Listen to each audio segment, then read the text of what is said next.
চলে গেছে। ইমাম হাসান হুসাইন একটা দৌড়ে চলে গেছে জিবরাইলের কুলের মধ্যে। কুলের মধ্যে ওঠে, পকেটের মধ্যে হাত দিয়েছে ইমাম হাসান হুসাইন, কিন্তু আজকে তো পকেটের মধ্যে কিচ্ছু নাই। আছে কিছু? নাই।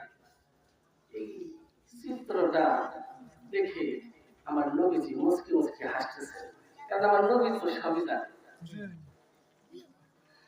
মুসলমান ভাইরা, দিনের নবী রাহমাতাল লিল আলামিন নবীজি জিবরাইলের দিকে তাকাইয়া মুস্কি মুস্কি হাসে, ডাক দিয়ে বলেন, জিবরাইল রে, না না, তুমি মন খারাপ করিও না। তুমি তো জানো না, জাহিয়াতুল কলবি যদি আমার দরবারে আসে, আমার ইমাম হাসান হুসাইনের জন্য কিছু না কিছু নিয়ে আসে। কথা বুঝা যাচ্ছে না? ঠিক আছে, ঠিক আছে, ঠিক আছে। নবীজি জিবরাইলকে বলতেছে, তুমি তো জানো না এই যে কিছু নিয়ে আসে, সুতরাং তুমি মন খারাপ। মুসলমান ভাইরা, ইমাম জিবরাইল নবী গো, কি মনে নিব, কি মনে করো? না গো নবীজি না, আমি জিবরাইল ফেরেশতা ইমাম হাসান হুসাইনের কতবার খেদমত করেছি। কি গো নবীজি, ইমাম হাসান হুসাইন যখন আরো ছোট ছিলেন, ইমাম হাসান হুসাইন যখন আরো ছোট ছিলেন, বিছানার মধ্যে ঘুমাইতেন, ফাতিমাতুল জোহরা নামাজে দাঁড়াইতেন, আল্লাহ রাব্বুল আলামিন আমাকে ডাকতে বলতেন, জিবরাইল রে, আমি আল্লাহ তোমাকে 600 পাখা দান করেছি। 600 পাখার মধ্যে 2টি পাখা আছে বড় পাখা। এই বড় 2টি পাখা দিয়ে ইমাম হাসান হুসাইনকে বাতাস করো, ঘুম যাতে করে না ভাঙে। ঘুম যদি ভেঙে যায়, ফাতেমার নামাজে কষ্ট হবে। কি করবে কি মনে সুতরাং আমি জিবরাইল ফেরেশতা ইমাম হাসান হুসাইনের জীবনে কতবার খেদমত করেছি।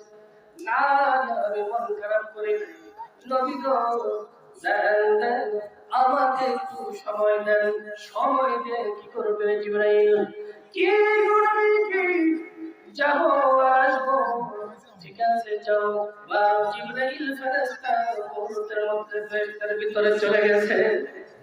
সুবহানাল্লাহ। জিবরাইল ফেরেশতা ফেরেশতার ভিতর থেকে আঙ্গুর বেদানা ফল ফল ভর্তি করে আবার জাহিয়াতুল কলবির সূরত ধরিয়া নবীজির সামনে হাজির হয়েছে। সুবহানাল্লাহ। ইমাম হাসান হুসাইন মনে মনে চিন্তা করতেছে, না সাহাবী আগের বার কিছু আনে নাই, কিন্তু এইবার শূন্য পকেটে। মুসলমান ভাইরা, এবার ইমাম হাসান হুসাইন আমার এত দূর দিয়া জিবরাইলের কুলের মধ্যে চড়ছে। হাসান হুসাইন তো জানে না যে এটা জিবরাইল। ইমাম হাসান হুসাইন একটা দৌড় দিয়ে জিবরাইলের কুলের মধ্যে চড়ছে। জিবরাইলের কুলের মধ্যে চড়ে আঙ্গুর বেদানা ফল ফরত গুলো পকেট থেকে বের করে করে খাচ্ছে, আর মুসকি মুসকি আসছে। নানার দিকে তাকাইয়া ডাকতে বলে, নানা গো, আজকে যে তোমার স্বামী এত স্বাদের আঙ্গুর আনছে, জীবনে কোনোদিন এত স্বাদের আঙ্গুর খাই নাই। স্বাদের খাইবো কেমনে? এর আগে আগে তো জান্নাতে আঙ্গুর কোনোদিন, দুনিয়ার আঙ্গুর আর জান্নাতের আঙ্গুর তো এক আঙ্গুর। জান্নাতে যাইতে চান তো এমনি এমনি যাইবেন? নামাজের দরকার আছে না নাই? তো এই দাহিয়াতুল কলবি অনেক সুন্দর একজন সাহাবী ছিলেন। এই দাহিয়াতুল কলবি নবীজির কথাটা শুনে হাওমাও করে কান্না করতেছে। কথাটা মনে আছে না? মুসলমান ভাইরা, দিনের নবী বলেন, কি হয়েছে, কি জন্য তুমি কান্না করো? দাহিয়াতুল কলবি ডাকতে বলে নবী গো আপনি বলেছেন কালেমা পড়ে মুসলমান হয়ে গেলে পিছনের সমস্ত গুনাহ মাফ হয়ে যাবে। বিশ্বাস করে আমি আপনার কথার মধ্যে কোনো সন্দেহ নাই, কোনো সন্দেহ নাই। নবীর কথার মধ্যে যদি কোনো সন্দেহ করে ঈমান থাকবো না। নবী গো আপনার কথার মধ্যে কোনো সন্দেহ নাই, সন্দেহ নাই, আমি মানি। কিন্তু গো নবীজি আপনি বলেছেন কালেমা পড়ে মুসলমান হয়ে গেলে পিছনের সব গুনাহ আল্লাহ তাআলা মাফ করে দিবেন।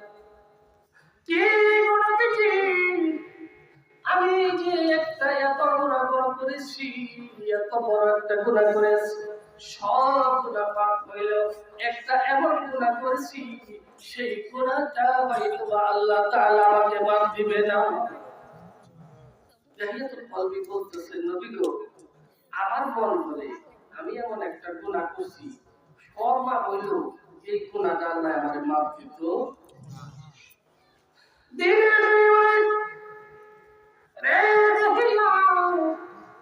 কি বলো, কি বলো তুমি, কি এমন অন্যায় অপরাধ করেছো, কি এমন অন্যায় অপরাধ করেছো তোমার গুনাহ মাফ হবে না, তুমি কি একটু বলতে পারো?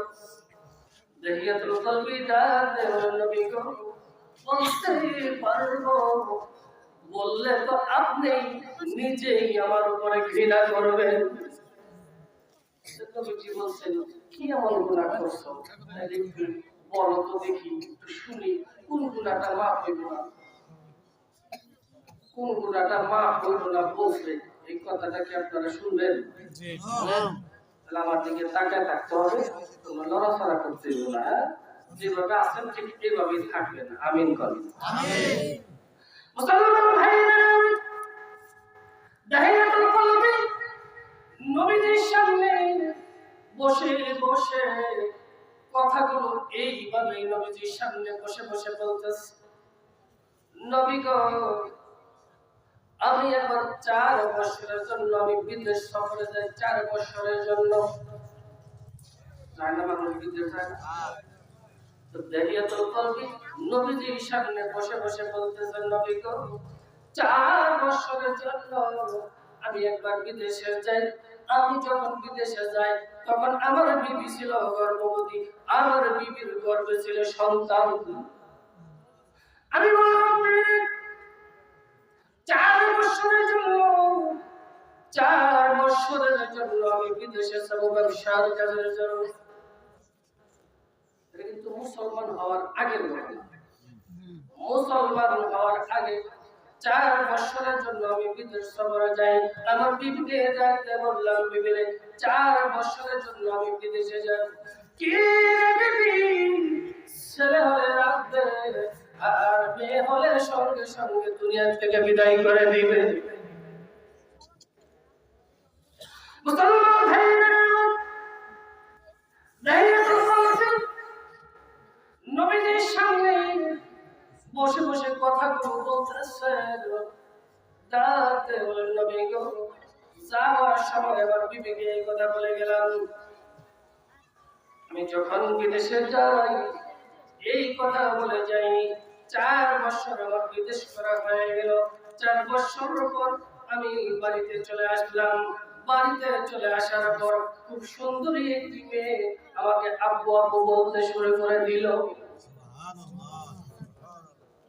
বাড়িতে আসার সাথে সাথেই একটা মেয়ে 4 বছরের একটা মেয়ে আমাকে আব্বু আব্বু বলতে শুরু করে দিয়েছে। ছেলে হলে বেজার হইতো, খুশি হইতো, মেয়ে হইলে কথা কয় না। এই নিয়মটা তো এখনো আছে, আছে না নাই? সবাই না, কিছু কিছু মানুষ এখনো ছেলে হইলে খুশি হয়, মেয়ে হইলে আছে না? এই নিয়মটা এখনো অনেক আছে, অনেক আছে। আমার কাছে কিছুদিন আগে একজন বলতেছে অমুকের বাড়িতে তো ডাকাতি হয়ে গেল। আমাকে ডাকাতি মানে তো যার বাড়ির কথা কইছে এর বাড়ির 5 লাখ টাকা ডাকাতি হয়ে গেছে। কয় লাখ? 5 লাখ। আমাকে যার কথা কইলি ওর ঘরে তো ক্যাশ টাকা তো এত থাকার কথা না, তুই আসলে ঘটনাটা খুইলা করতে ওর ঘরে একটা মেয়ে জন্ম হয়েছে। কথা শুনছে? মেয়ে হয়েছে রাত্রে, রাত্রে মেয়ে হয়েছে, 5 লাখ টাকা ডাকাতি হয়েছে, মানে বিয়ে দিতে সময় 5 লাখ টাকা লাগবে। এই নিয়মটা তো এখনো আছে। ছেলে হইলে খুশি হয়, মেয়ে হইলে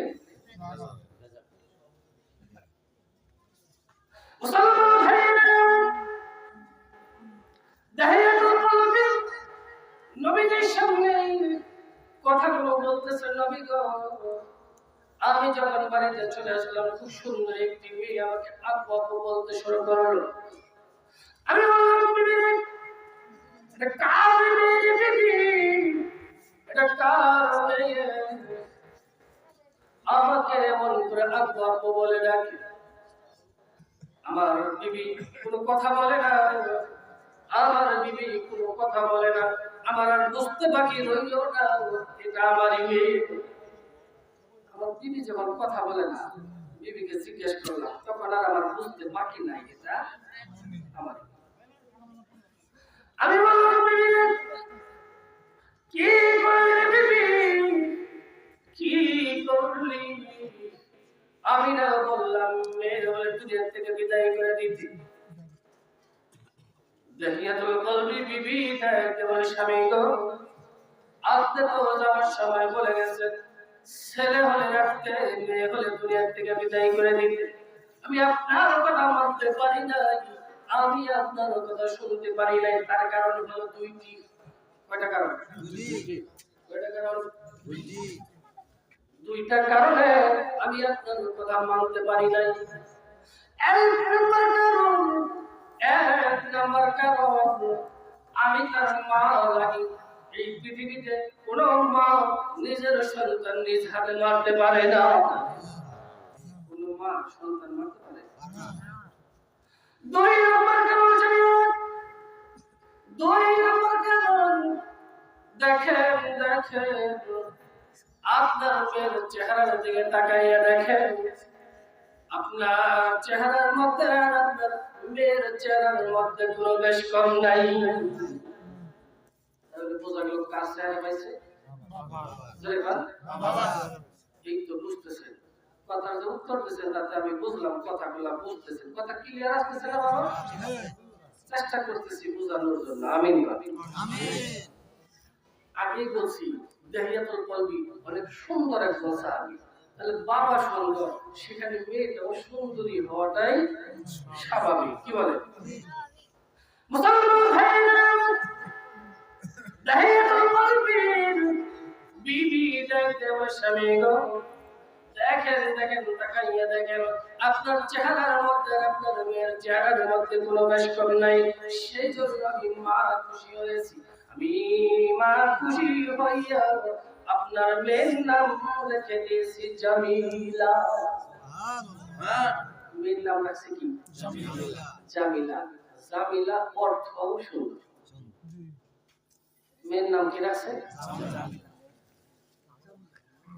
মুসলমান ভাইরা, দাহিয়াতুল কলবি নবীজির সামনে বসে বসে এই কথাগুলো কিন্তু বলতেছেন, মনে আছে কিনা? নবীজি বলছেন, তারপরে কি হলো? দাহিয়াতুল কলবি ডাকতে বলেন, নবী গো, আমি আমার বিবিকে বুঝতে দিলাম না। আমার বিবির সামনে আমার মেয়েকে আদর করতে শুরু করলাম। আমার বিবি এইবার বুঝে নিল, আমার বিবি বুঝতে পারলো, এই তো বুঝি মেয়ের বাবা মেয়েকে মেনে নিয়েছে, এই মেয়েকে হয়তো দুনিয়ার থেকে বিদায় করবে না। আমার বিবিকে বুঝতে দিলাম না, এরকম আমি অভিনয় করতে শুরু করলাম।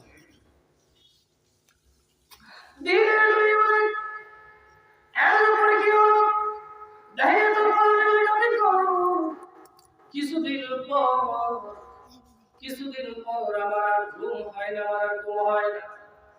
আমি যখন রাত্রেবেলা ঘুমাইতে চাই, আমার মাথার উপরে চিন্তা ঢুকে যায়, এই মেয়ে আমি লালন পালন করবো, বড় করবো, এরপরে আমি বিবাহ দেব, অন্যের ঘরে যাবে, থালা বাসন মাজবে, রান্না বাড়া করবে, না এটা আমি করতে দিব না।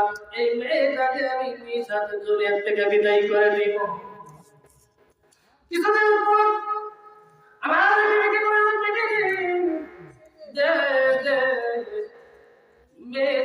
খুব সুন্দর করে সাজাইয়া গুজাইয়া দেন। আজকে আমি অনেক বড় ধনীর বাড়িতে দাওয়াত খাইতে যাব। এই কথা শুনে দাহিয়াতুল কলবির বিবি তো আনন্দে আত্মহারা। দেখবেন কোন বাপ যদি কোন সন্তানকে লয়ে যাইতে চায়, মা খুশি না বেজার? বাবা নিতে চায় না, শুধু বাচ্চা মানুষ। বাজারে লয়ে যাও, বাজারে যাইবা, বাবুটাকে লয়ে যাও, বাবুরা নিয়ে গেলে আমার একটু সুবিধা হয়। তাহলে বাবাই নিয়ে গেলে মা খুশি। খুব সুন্দর করে দাহিয়াতুল কলবির বিবি মেয়েটাকে খুব সুন্দর করে সাজাইয়া গুজাইয়া গোসল করাইয়া এরপরে চোখে সুরমা লাগাইয়া সুগন্ধি লাগাইয়া বাবার হাতে তুলে দিয়েছে। মা রে, যা তোর বাবার সঙ্গে ধনির বাড়িতে দাওয়াত খাই। মুসলমান ভাইরা, দাহিয়াতুল কলবির ডাক দিয়ে বলে, জামিলা চলো চলো আজকে ধনির বাড়িতে দাওয়াত খাইতে যাব। দাহিয়াতুল কলবি 4 বছরের মেয়েকে লইয়া পাহাড়ের দিকে যাইতে শুরু করলো। 4 বছরের মেয়ে কত সুন্দর করে কথা বলে বাবা, কত সুন্দর করে কথা বলে 4 বছরের মেয়ে। একটু চিন্তা করে দেখে, পাহাড়ের দিকে যাইতেছে, মেয়েকে হাতে ধরে পাহাড়ের দিকে যাইতেছে। 4 বছরের মেয়ে ডাক দেবে, বাবা গো তুমি যে বললা ধনির বাড়িতে দাওয়াত খাইতে যাইবা, এইদিকে তো কোনো ধনির বাড়ি নাই। দাহিয়াতুল কলবি নবীজির সামনে বসে বসে বলতেছে, নবী গো আমার মেয়ে বারবার আমাকে জিজ্ঞেস করে, বাবা গো কি জন্য পাহাড়ের দিকে ওঠো? আমার মেয়ে এইভাবে কথা বলতে বলতে বলতে বলতে এক পর্যায়ে পাহাড়ের উপরে চলে গেলাম। পাহাড়ের উপরে যাইয়া আমি নিজ হাতে গর্ত করতে শুরু করলাম। 4 বছরের মেয়ে আমার পাশেই খেলাধুলা করতেছিল। একদিক থেকে দৌড়াইয়া আরেক দিকে যায়, কিছুক্ষণ পর পর আবার কাছে আইসা জিজ্ঞেস করে, বাবা গো ধনির বাড়িতে না যাইয়া কি জন্য এত বড় গর্ত করো গো বাবা? আমি যখন গর্ত করতেছি, গর্ত করতে করতে আমার কপাল দেয়া ঘাম ঝরতেছে। 4 বছরের মেয়ে নতুন জামা দিয়া আমার কপালে রাখা ঘামগুলি এমন করে মুছে যায়। কি হয়েছে, কি জন্য এমন করে কষ্ট করে গর্ত করতেছে? এরকম করতে করতে করতে এক পর্যায়ে গর্ত করা শেষ হয়ে গেছে। 4 বছরের মেয়ে তো দূরে খেলাধুলা করতেছিল। দাহিয়াতুল কলবি বলে, কি করবে যে 4 বছরের মেয়ে আমার একটু দূরে খেলাধুলা করতেছিল। আমি বললাম, জামিলা রে আয় আইরে মা, দেখা যা গর্তের ভিতরে যেন কি দেখা যায়। 4 বছরের মেয়ে আমার সবটা বুঝতে পারে না, আমার নাটক আমার অভিনয় বুঝতে পারে নাই। 4 বছরের মেয়ে যখন আমি বললাম কি যেন দেখা যায়, কিছু না কিছু দেখার জন্য একটা দৌড়বে গর্তের কিনারে এসে এমন ভাবে নিচের দিকে উকি মারছে। যখন নিচের দিকে উকি মারছে, আমি পিছন দিক থেকে একটা ধাক্কা মেরে আমার মেয়েটাকে গর্তের ভিতরে ফেলে দিলাম। গর্তের ভিতরে পড়িয়া 4 বছরের মেয়ে আমার এইভাবে হাত জোর করে আবার হাত দিছে না, আবার হাত দিছে।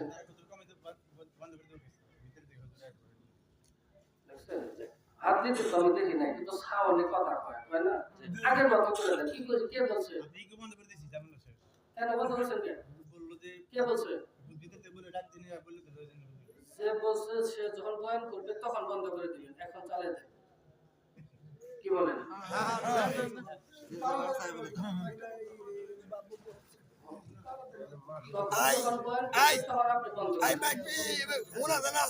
ভালো করো আর হইলো কি করো সুন্দর সামনে দিন কান কুটে ফাটিয়ে আলাম দিলে আর হইলো আমিন না বাবা কিন্তু সুন্দর সুন্দর আমার একটা কথা যদি ওই সময় টাকার প্রয়োজন পড়ে আমিন। কথা কিছু কিছু সময় আসে কথা একটাই আসে না। আর সব নিরাপত্তা পালন করবেন। আমিন। আরো জোরে বলুন। মুসলমান ভাইরা,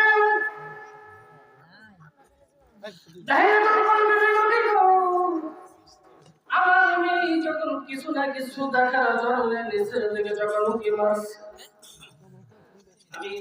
আমি কি দয়া হয়ে গেলাম, কি নিষ্ঠুর হয়ে গেলাম। পিছন দিক থেকে 4 বছরের মেয়েটাকে আমি ধাক্কা মেরে গর্তের ভিতরে ফেলে দিলাম। গর্তের ভিতরে পড়িয়া 4 বছরের মেয়ে হাত জোর করে ডাকতে বলে, বাবা গো, তুমি যখন বিদেশে ছিলা আমার মাকে বারবার বলতাম, মা গো আমার বাবা কই গো, আমার বাবা কই। তখন আমার মা ডাকতে বলতো, মারে তুই তো বারবার তোর বাবাকে তালাশ করো, কিন্তু এই যুগের বাবারা বাবারা মেয়েদেরকে দুনিয়া থেকে বিদায় করে দেয়। কি গো বাবা, তাইলে কি আমার মা সত্য কথা বলেছিল, আমাকে কি তুমি দুনিয়া থেকে বিদায় করে দিবা, আমাকে কি তুমি জিন্দা মাটি দিবা? বাবা গো, না না, মাইরো না, আমাকে মাইরো না, আমাকে মাফ করে দাও, জীবনে কোনোদিন আমি তোমার বাড়িতে যাব না। কে গো বাবা, না না, মাইরো না, মাইরো না, জীবনে কোনোদিন তোমাকে বাবা বাবা পরিচয় দেব না। আমি বহু দূর চলে যাব, ভিক্ষা করে খাবো, জীবনে কোনোদিন তোমার বাড়িতে আসবো না। মাকে বলে দিও, মাকে বলে দিও জামিলা যেন কোন দেশে চলে গেছে, মাকে বলে দিও জামিলা যেন কোন দেশে চলে গেছে। দেখিয়াতুল কলবি নবীজির সামনে বসে বসে এই কথাগুলো বলতেছে আর কান্না করতেছে।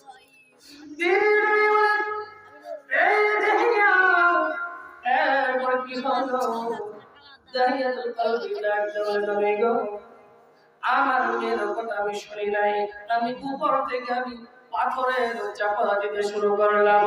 আমার বাবার হাত জোর করে এভাবে মাছ চাইতেছিল, একটু বাঁচার জন্য কত আকুতি মিনতি করতেছিল। আমি শুনি নাই, আমি আমার মেয়ের কথা মানি নাই, আমি আমার মেয়েকে জিন্দা মাটি দিয়েছি। শেষবারের মতো যখন এইভাবে গলা পর্যন্ত চাপা চলে আসলো, তখন শেষবারের মতো আমার মেয়ে আমাকে বারবার আব্বু আব্বু বলে ডাকে।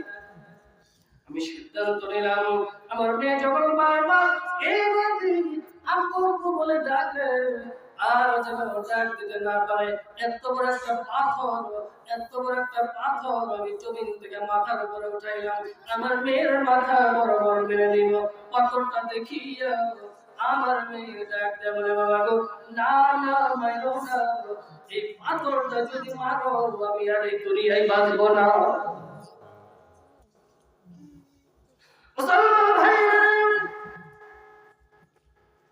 দাহিয়াতুল কলবি নবী গো, আমার মেয়ে পাথরটা না মারার জন্য, এত বড় পাথরটা না মারার জন্য কতবার আকুতি মিনতি করেছে। আমি আমার মেয়ের কথা মানি নাই, আমি আমার মেয়ের কথা শুনি নাই। এত বড় একটা পাথর মাথার উপর থেকে আমি চক্ষুটা বন্ধ করে আমার মেয়ের মাথা বরাবর ফেলে দিলাম। মাথার মধ্যে লাগিয়ে গরম রক্তগুলো আমার হাতের মধ্যে এসে লাগলো। আমার মেয়ে শেষবারের মতো একটাবার এরকম 3-3 বার ডাক দিয়েছে, বাবা এই দুনিয়ায় তুমি আমাকে আর বাঁচতে দিলা না। আমি যখন এরপর আমার মেয়ে আর কোনো কথা বলে না, আমি তো চোখটা বন্ধ করেছিলাম। আমি যখন আর শুনতে পাইলাম না আমার মেয়ের কথা বলে। চক্ষুটা আমি মেলা দেখি, আমার 4 বছরের মেয়েটা এইভাবে খাটটা মরে আছে। কি দেখি, এরপরে পুরাটা আমি পাথরের চাপা দিয়ে আমি বাড়িতে চলে আসলাম। আমার বিবি আমার সঙ্গে কোনো কথা বলে, আমি আমার বিবির সঙ্গে আর কথা বলি না। নবী গো, এই যে এত বড় গুনাহ করেছি, নিজের রাতে নিজের মেয়েটাকে আমি জিন্দাবাজি দিয়েছি। আপনি বলেছেন কালেমা পড়ে মুসলমান হয়ে গেলে আল্লাহ রাব্বুল আলামিন পিছনের জীবনের সমস্ত গুনাহ মাফ করে দেন। কি গুনাহ দেখি, আমার মন বলে সব গুনাহ মাফ হইলেও এই গুনাহটা মাফ হবে না। দিনের বেলা হিদায়াত দেওয়ার দাহিয়ারে মানুষ মানুষ কি এত নিষ্ঠুর হতে পারে? নিজের সন্তান কি করে এমন ভাবে জিন্দাবাজি দিতে পারে? এই কথা বলে রহমাতাল লিল আলামিন কান্না করতেছেন। দাহিয়াতুল কলবিও খাওয়া করে কান্না করতেছেন। দিনের বেলা এই দেহিয়া দুঃশান্ত দেখি আল্লাহর পক্ষ থেকে কোন জবাব আসে। আল্লাহ রাব্বুল আলামিন জিবরাইল আমিনকে ডাকতে বলে, জিবরাইল রে যাও যাও আমার বন্ধুর কাছে চলে যাও। আমার বন্ধু আমার জবাব অপেক্ষায় বসে আছে। জিবরাইল আমার বন্ধুকে বলে যাও, আমার বন্ধুর সাহাবী যখন কালেমা পড়ে মুসলমান হয়ে গেছে, আমি আল্লাহ খুশি হইয়া আর সাহাবীর জীবনের সমস্ত গুনাহ আমি মাফ করে দিলাম। তাহলে বোঝা গেল যে গুনাহ যত বড়ই করি, তওবা করলে এরপরে গুনাহটা যদি আর না করি আল্লাহ তাআলা মাফ দিবেন, ঠিক না? আর যদি গুনাহ করেন, তওবা করেন, আবার ওই গুনাহটা করেন, আবার তওবা করেন, তাহলে এই তওবা কবুল হবে না। আল্লাহ তাআলা আমাদেরকে কবুল করে, সকলে বলুন আমিন। বলতেছিলাম যে নবীজি মক্কা নগরে আসবেন, মক্কা নগর থেকে মদিনায় যাবেন, মনে আছে না কথাটা? পশু পাখি দেখে বলে আজ আমাদের খুশির দিন, মদের মাঝে তাশরিফ নিলেন রাহমাতাল লিল আলামিন। পশু পাখি দেখে বলে আজ আমাদের খুশির দিন, মদের মাঝে তাশরিফ নিলেন রাহমাতাল লিল আলামিন। নবীজি চলে আসছেন, দুনিয়ার সব কিছুই খুশি হয়ে গেছেন, ঠিক কিনা? নবীজি ধীরে ধীরে ধীরে ধীরে বড় হচ্ছেন। আমার নবীজি দুনিয়াতে আসার পরে কি বাবা দেখছেন? দেখেন নাই। এরপরে যখন 6 বছর বয়স হয়েছে তখন মাও দুনিয়া থেকে বিদায় হয়ে গেছেন। কারণ সময় কম, তো একেবারে ঘোড়াগাড়ি উঠে খুঁজে গেলে অনেক সময় প্রয়োজন, কি বলেন? এই জন্য একটু সরাসরি বোঝা যাইতেছি, কথাগুলো মনে রাখবেন। যখন 6 বছর তখন মাও দুনিয়া থেকে বিদায় হয়ে গেছেন। যখন 6.5 বছর বয়স আমার নবীজি, তখন নবীজি দাদার কাছে থাকতেন। কার কাছে থাকতেন? দাদার কাছে থাকতেন। দাদার নাম আব্দুল মুত্তালিব। দাদার নাম কি? কয় না সবাই? Abdul Muttalib. এই দাদার কাছে থাকতেন। আমার নবীজি প্রতিদিন বিকেল বেলা মাঠের কোনার মধ্যে বসে থাকতেন, খেলাধুলায় অংশগ্রহণ করতেন না। কিন্তু হঠাৎ করে আমার নবীজি নজর করে দেখে অন্যান্য ছেলেমেয়েরা খেলাধুলা করে, যার যার বাবা, যার যার মা এসে যার যার সন্তানদেরকে কুলে করে বাড়ির দিকে নিয়ে যায়, আদর করতে করতে, চুমো দিতে আদর করতে করতে নিয়ে যায়। আমার নবীজি চিত্রটা দেখে মনটা একটু খারাপ হয়েছে। তাহলে আজকে যদি আমার মা থাকতো, আজকে যদি আমার বাবা থাকতো, আমাকেও নিতে আসতো। তো মার কথা মনে করে গুহার ভিতরে বসে বসে কান্না করতেছে। এইদিকে দাদা আব্দুল মুত্তালিব চিন্তা করতেছে, ব্যাপার কি? অন্য দিন আমার নাতি তো আগে বাড়িতে চলে আসে একা একাই, আজকে কেন আমার নাতি বাড়িতে আসতেছে না? চতুর্দিকে লোক পাঠিয়ে দিয়েছে নাতিকে খোঁজার জন্য। আমার নাতিকে তালাশ করো, কোথায় গেল? গুহার ভিতরে ঢুকে গেছে আমার নবীজি। বয়স কত তখন? 6.5 বছর। আবু জাহেলের নাম শুনছেন তো? আবু জাহেল ভালো ছিল না খারাপ ছিল? কাচ্চা একটা বদমাইশ আছিল, কি আছিল? এই বদমাইশটা যদি আমার থাকতো কি করতেন? পাতলা পাতলা করে আস্ত রাখতেন। কিন্তু নবুয়ত কালিমার দাওয়াত দেওয়ার আগ পর্যন্ত আবু জেহেল আমার নবীকেও আল আমিন বলে এই আবু জেহেল সারাদিন ঘুরছে উঠলাইয়া শিকার করার জন্য, কোনো শিকার পায় না। সন্ধ্যাবেলা ওই যে পাহাড়ের কিনারে বসে বসে বাড়ির দিকে রওনা করছে। আবু জেহেল হঠাৎ করে তাকিয়ে দেখে মোহাম্মদ আমিন গুহার ভিতরে বসে বসে কান্না করতেছে। মুসলমান ভাইরা, এবার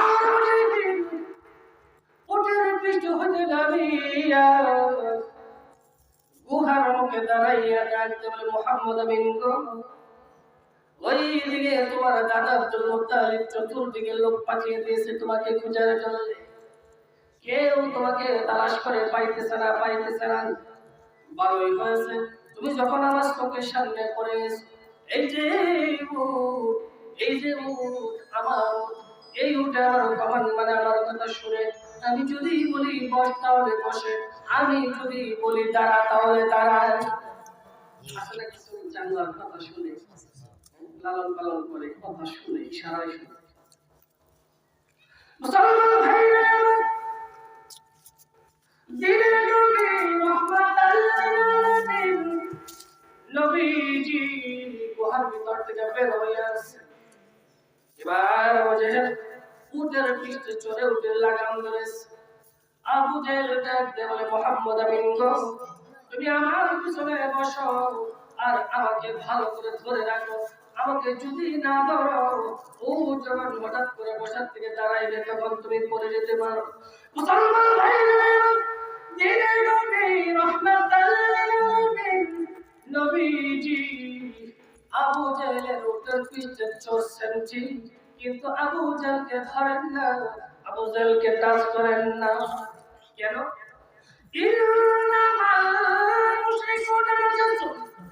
মুশরিক যারা, কাফের বেঈমান যারা, তারা হলো নাপাক। কাফের বেঈমান যারা, তারা হলো নাপাক। মুসলমান হলো পাক। আমার নবী পাক, আবু জেহেল হলো নাপাক। আবু জেহেল কি নাপাক? এজন্য আমার নবী আবু জেহেলকে ধরেন না। না ধরার কারণে আবু জেহেল একটু গুসা হয়েছে। কেন? আমার ভাতিজা আমার উটের পৃষ্ঠ সরিয়া আমাকে ধরতে বলি, আমাকে ধরে না। আজকে মোহাম্মদ আমিনকে একটা শাস্তি দিয়ে দিব। নাউজুবিল্লাহ বলেন। আবু জেহেল এটা মনে মনে চিন্তা করতেছে যে মোহাম্মদ আমিনকে আজকে একটা শাস্তি দিব। কি শাস্তি? আমাকে যখন ধরেই নাই আর উট আমার কথা শুনে অন্য দিন আস্তে আস্তে বলি, চল আজকে একটু জুড়ে মারবো, একটু ঝেড়কি মারবো। উট যখন হঠাৎ করে বসার থেকে দাঁড়িয়ে যাইব, তখন মোহাম্মদ আমিন পিছন দিক থেকে কাটা পায়। উত্তর দিলে সে বুঝুন যে লোক বুঝতেছে। এটা আবু জেহেল মনে মনে চিন্তা করতেছে। এইবার মনে মনে চিন্তা করে আবু জেহেল বলতেছে, উঠলে চাও, উঠলে চাও। মুসল মতো দূরের কথা, কানই লাগে না। সুবহানাল্লাহ। আবু জেহেল মনে মনে চিন্তা করে, ব্যাপার কি? অন্য দিন একবার বলার সাথে সাথে দাঁড়াইয়া দৌড় শুরু করে, আজকে কেন কান লাগে না? হঠাৎ করে কেবল ভরা ডরে গেল নাকি? হতে পারে না এরকম? আবু জেহেল মনে মনে চিন্তা করে, হঠাৎ করে কেবল ভরা ডরে গেল, কারণ কি? কথা শুনে না। উঠতে চাই, ও চলে না, চলে না, দিনের রবিবার, এই বুঝে গেল। তুমি বললা তোমার কথা মানে তোমার কথা শুনে আমি দেখতে পাচ্ছি তোমার কথা মানে না। তুমি কইলা যে তোমার কথা শুনে, আমি তো দেখতেছি তোমার কথা। আবু জেহেল একটু লজ্জা পাইছে, একটু শরম পাইছে, পাইছে না? যে জাতির সামনে কইলাম একটা আর হইল আর একটা। আবু জেহেল একটু রাগ হয়েছে, একটু গুসা হয়েছে। উঠলে চল, ও চলে না, চলে না। এবার বুঝে গেল রাগ হয়েছে, গুসা হয়েছে। এবার বুঝে চামড়ার উপরে বাইর করেছে, চামড়া পুরা বাইর করিয়া উটের মাথার মধ্যে আঘাতের উপর আঘাত শুরু করে দিয়েছে। জিহ্বা বাইর করে দিয়েছে, থুতা জমিনের মধ্যে লাগিয়ে দিয়েছে, চক্ষু দিয়া পানি ছেড়ে দিয়েছে। একটি তোমার জানোয়ার তোমার করে না, তোমার কথা শোনে না, সেজন্য একটি জঙ্গলার জানোয়ারকে এইভাবে আঘাত দেওয়া উচিত নয়। নবীর বয়সটা কত তখন? 6.5 কি জ্ঞানের অধিকারী ছিলেন ছোটবেলা থেকে, হ্যাঁ? একটা জঙ্গলার জানোয়ার কথা শোনে না, তাই এইভাবে মারতে হবে। আবু জেহেল না না মাইরো না, তুমি একটু নামো, তুমি একটু নাইমান এসে দাঁড়াও, আমি বইলে দেখি ও দাঁড়াই।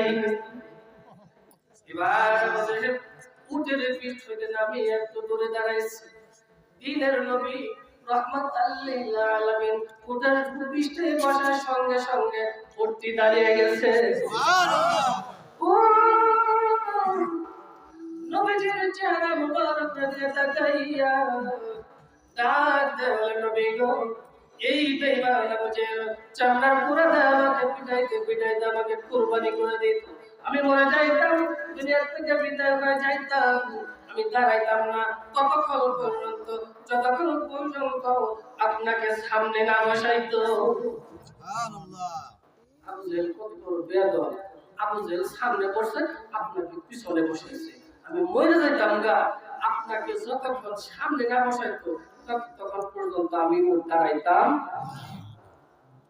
জঙ্গলার জানোয়ার নবীকে চিনছে ঠিক কিনা? আর উম্মত হইয়া নবীকে চিনি মহব্বত করি। নবীকে মহব্বত করার দরকার আছে না নাই? বলতেছিলাম নবীজি মক্কা নগর থেকে মদিনায় যাবে, মনে আছে তো কথাটা? আস্তে আস্তে আস্তে আস্তে আমার নবীজি বড় হচ্ছেন কালেমার দাওয়াত শুরু করে দিয়েছেন। যখন কালেমার দাওয়াত শুরু করে দিয়েছেন, আবু জেহেল মহব্বত করতেছে না শত্রু হয়ে গেছে? শত্রু হয়ে গেছে। এইবার আবু জেহেলের জ্বালা যন্ত্রণায় মক্কা নগর থেকে মদিনায় চলে যাবেন হিজরত করে। হিজরত কথাটা বলতে সুন্দর, কিন্তু বাস্তবতাটা কিন্তু অনেক কঠিন। হিজরত বুঝেন তো? হিজরত বুঝেন তো? হিজরত মানে জন্মভূমি থেকে অন্যত্র যায় বসবাস করা। দেখেন নাই, আপনার গ্রাম থেকে অন্য কোনো গ্রামে যায় যদি ঘর করে থাকে, বাড়ি করে থাকে, আবার যদি কেউ অন্য জায়গা থেকে যদি আপনার গ্রামে চলে আসে, ঘর করে বাড়ি করে থাকে, তাহলে কি করবে? পয়সাই সস্তো, বাসা বানার মতো পয়সা সস্তো, আর কথা তাল পাস না, যা করবি তো যার কথা বলবি। তার মানে এখন দামই নাই, যারা বোঝা গেল এটা অনেক কঠিন অবস্থা। এই কথাটা যখন তারে বলেন, এই বেটা কয়, আচ্ছা আজকে যদি আমার এলাকা থাকতো এই কথাটা তুই আমাকে বলতে পারতি না, ঠিক কিনা? তাহলে বোঝা গেল হিজরত জিনিসটা অনেক কঠিন, ঠিক কিনা? তো নবীজি মক্কা নগর থেকে মদিনায় যাবে। একদিন আবু বকর রাদিয়াল্লাহু তাআলা আনহুকে ডাকতে বলতেছেন, আবু বকর, এই মক্কা নগরে আর থাকা যাইবো না, মদিনায় চলে যাব, হিজরতের সাথী হইবা তুমি আবু বকর। সুবহানাল্লাহ। কিন্তু কোন দিন যাবেন, কোন দিন যাইবেন সেটাও বলেন নাই। এরপরে আমার নবীজি, কথা বুঝতেছেন? ভালো লাগতেছে? ভালো না লাগলে বলবেন, পরের মতো চলে আসবে ইনশাআল্লাহ। এর আগে কিছু কাজ আছে আমার, মনে আছে না? জানা আছে না? আচ্ছা।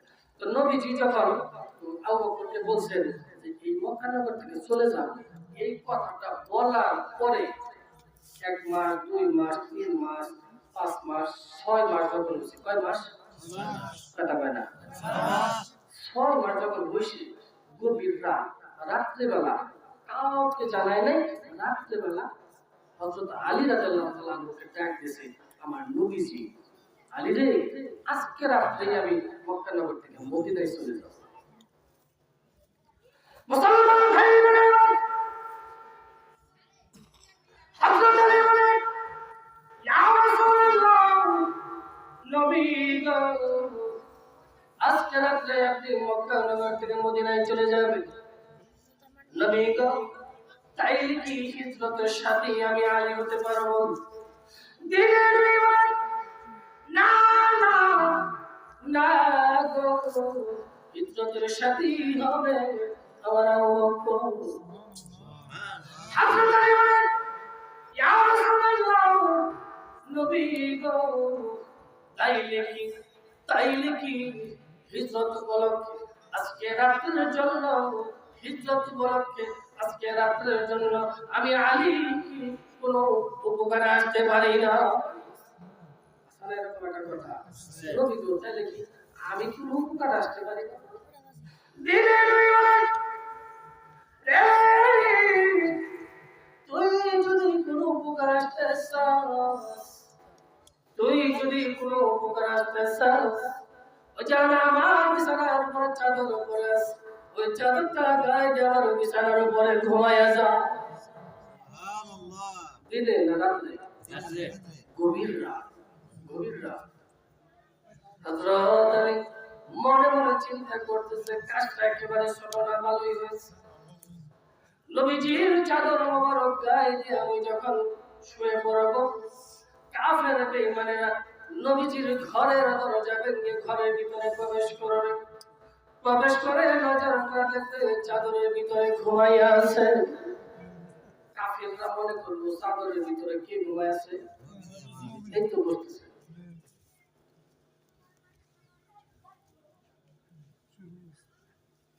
আমিন করুন, আমিন। আর যারা কাজ কাফেররা আমার দিকে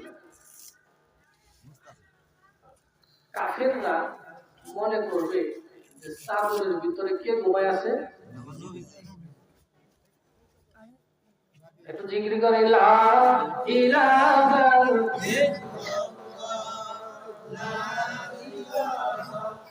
ইল্লাল্লাহ, হায়াতুল মালিক, হায়াতুল মালিক যে আল্লাহ, মুতের মালিক সে আল্লাহ, লা ইলাহা জোরে,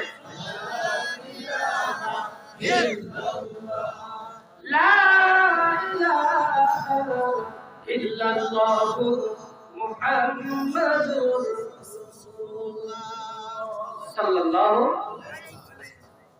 মুসলমান ভাইরা, হযরত আলী বলেন, ইয়া রাসূলুল্লাহ, নবী গো, আপনি তো আমাকে চাদরটা গায়ে দিয়ে শুয়ে পড়তে বলছেন, আমার খুব ভালো হয়েছে। হযরত আলী মনে মনে চিন্তা করতেছে যে কাফেররা আয়া দেখবো যে চাদরের ভিতরে শুয়ে আছে যে নবীজি মনে কইরা আমাকে শহীদ করে দিব, আমি শহীদ হওয়ার বিনিময়ে আমার নবীজি নিরাপদে মক্কা নগর থেকে মদিনায় চলে যাবে। তাইলে বোঝা গেল হযরত আলী জীবনটা দেওয়ার জন্য তখনই প্রস্তুত, ঠিক না? আমি মরে যাব, আমি শহীদ হয়ে যাব, শহীদ হওয়ার বিনিময়ে আমার নবীজি নিরাপদে মক্কা নগরে চলে যাবে। তাইলে বোঝা গেল হযরত আলী জীবনটা দেওয়ার জন্য তখনই প্রস্তুত। মুসলমান ভাইরা, হযরত আলী বলেন, ইয়া রাসূলুল্লাহ, নবী গো, আপনি তো মক্কা নগর থেকে মদিনায় চলে যাবেন, সব ছেড়ে ধীরে ধীরে মক্কা নগর থেকে মদিনায় চলে যাবেন, আপনার এই সুন্দর চেহারা মোবারক দেখবেন নবী গো, হয়তো আমি আলী আর কোনদিন এই সুন্দর চেহারা মোবারক আর দেখতে পারবো না। কি করবে কি হাসরের ময়দানে আমি আলীকে আপনি বলবেন না নবীজি,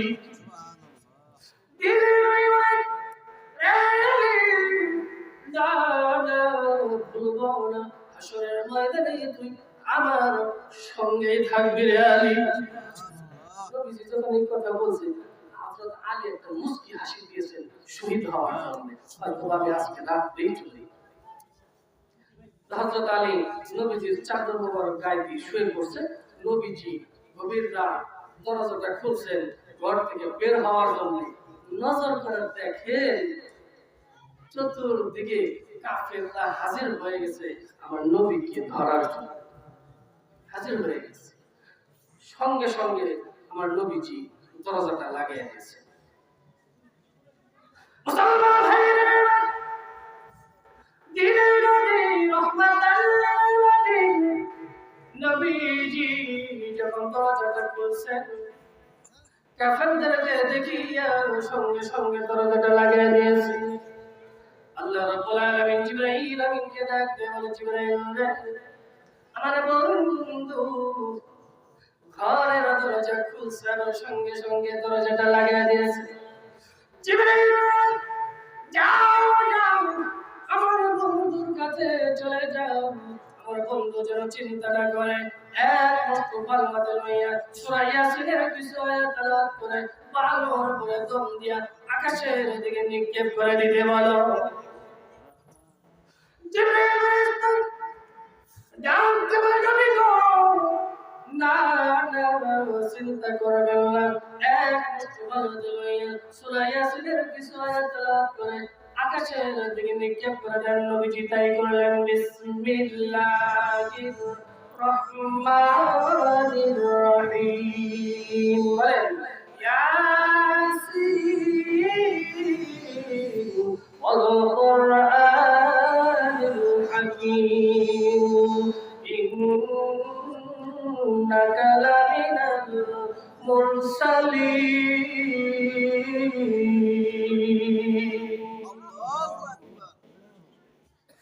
বালুর উপরে কি দিছে ফু দিছে ফু দেওয়ার সাথে সাথেই উপরের দিকে নিক্ষেপ করে দিয়েছে মুসলমান ভাইরা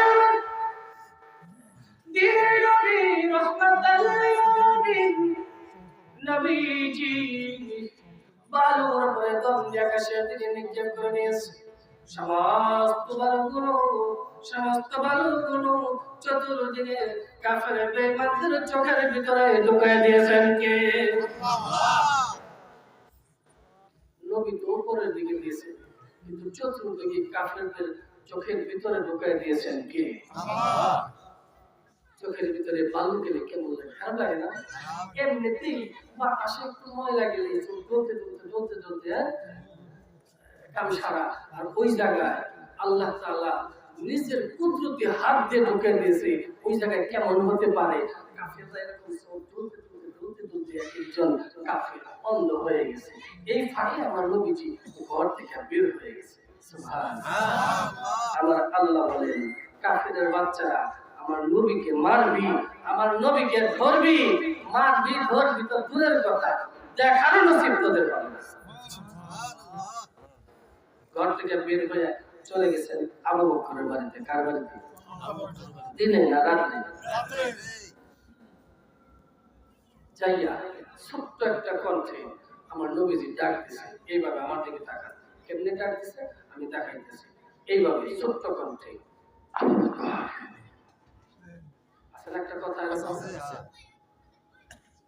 একটা ডাক দিছে কয়টা একটা ডাক দিছে একটা ডাক দেওয়ার সাথে সাথেই আবু বকর আল্লাহুম্মা লাব্বাইক বলে দরজাটা খুলে দিয়েছে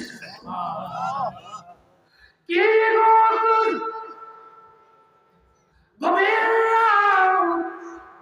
গভীর রাত সূত্র করতে একটা ডাক দিলাম তুমি কেমনে চেতন পাইলা তুমি কি ঘুমাও নাই হযরত আবু বকর ইয়া রাসূলুল্লাহ নবী গো আজ থেকে 6 মাস আগে আপনি বলেছেন আবু বকর রে এই মক্কা নগর থেকে মদিনায় হিজরত করো হিজরতের সাথী হবো তুমি আবু বকর কি করবে সেই দিন থেকে আমি আবু বকর বিছানার মধ্যে পিঠ লাগায় না দরজার মধ্যে পিঠ লাগায় দাঁড়িয়ে থাকি আমার বিবি প্রতিদিন আমাকে জিজ্ঞেস করে স্বামী গো কি জন্য আপনি বিছানার মধ্যে ঘুমান না দরজার মধ্যে পিঠ লাগায় দাঁড়িয়ে থাকেন নবী গো না এই কথাটাও কিন্তু আমি আমার বিবির কাছে বলি নাই কারণ আমার বিবির কাছে যদি কথাটা বলি তাহলে প্রকাশ হয়ে যেতে পারে, ঠিক কিনা? কারণ কথাটা তো গোপন, কথাটা কি গোপন, কারণ মহিলারা তো আবার কথা গোপন রাখতে পারে না খুব একটা। আর মহিলাদের কাছে কিছু গোপন কথা কইলে দেখবেন কিছুদিন পর এমনি বাইরে যায়, ঠিক কিনা? কথা প্রকাশ হয়ে যায়, কারণ মহিলাদের পেটের ভিতরে কথা থাকে না, এটা কিন্তু মহিলাদের কোনো দোষ না, এটা কি না, এটা মহিলাদের গুণ, এটা কি? আচ্ছা আমি তো বললাম গুণ, আপনারা বলেন তো মহিলাদের পেটের ভিতরে যে কথা থাকে না এটা দোষ না গুণ? না ভয় পাচ্ছেন বাড়িতে যাওয়ার পরে এটা সব দোষ, একটা কম দোষ না গুণ? দোষ, দোষ। আজকে বাড়িতে যাই, আজকে বাড়িতে যাই, দোষ কইছেন না, আজকে বাড়িতে যাই কি কয় আমরা দেখি বলতাছে না। আমি বলছি এটা মহিলাদের দোষ না, এটা মহিলাদের গুণ, কারণ দোষের কথা কইয়া কালকে ইমাম সাহেবের খাওয়ান বন্ধ করে দাও না। মহিলারা কইব ঢাকা থেকে মৌলবী আনছিলা মহিলাদের দোষ ধরার জন্য, এটা কিন্তু মহিলাদের দোষ না, এটা মহিলাদের গুণ। আপনারাও স্বীকার করবেন মহিলাদের গুণ, কথাটা বললেই বুঝতে পারবেন। 2 মিনিট লাগবে, বলবো? যারা বিয়ে করছেন কি করছেন, কি করছেন, কথা কয় না। যারা বিয়ে করছেন তারা বাড়িতে যাইবেন, বাড়িতে যাইয়া কইবেন কি, এই কি কর, গলাটা সোজা কর, কি কর, গলাটা সোজা কর। আর বিবি কইব এমনি সংসারে অশান্তি, গলা সোজা করার লাগে না, আবার জবটবক আসলে কিছু কিছু সংসারের মধ্যে আগ্রহ লাগে থাকে, আসলে কিছু এই বেটি তো ধরে যাবো ব্যাপার বলবি কোন ওয়াজ করছে কার গলা সোজা করতে পারে না, আবার বিপদ হয় বললাম সামনে তো ডর নাই, এরাও লোক আছে তো এটা অসুবিধা নাই। কি বলে অসুবিধা হইব? যারা বিয়ে করছেন বাসায় যায় বলবেন গলাটা সোজা কর, হুজুরে কইছে জীবনে তো দেখি নাই 40 বছর আগে বিয়ে করছি আজ পর্যন্ত এটা পরীক্ষা করে দেই নাই, গলাটা যখন সোজা করবো এরকম করে দেখবেন এই আপনি আগে আগে আপনারটা দিবেন, যে এরকম থেকে একটা কান দিবেন, দেখেন পুরুষের একটা হাত দিবা আছে না নাই? আছে, আছে, আছে। এরকম মহিলাদের একটা কান দিয়ে নিচ থেকে আনবেন, দেখবেন এই মহিলাদের গলার ভিতরে ওই হাত দিটা নাই। অনেকেই কইব 40 বছর বিয়ে করছি এটা তো কোনদিন পরীক্ষা করে দিই, তা আজকে যায়া এই পরীক্ষাটা করবেন। আচ্ছা এইবার যদি মহিলাদের গলার ভিতরে যদি হাত দিটা না থাকে তাহলে কেমনে ব্যাটের ভিতরে কথা থাকবো? কারণ ব্রেক নেই, পুরুষের ব্রেক আছে, হাত দি আছে, কিন্তু মহিলাদের হাত দি নাই, মানে ব্রেক নাই। আর মহিলাদের যদি হাত দিটা থাকতো এরপরেও যদি পেটের ভিতরে কথা না থাকতো তাইলে বুঝতাম একটা দোষ, কথা হয় না।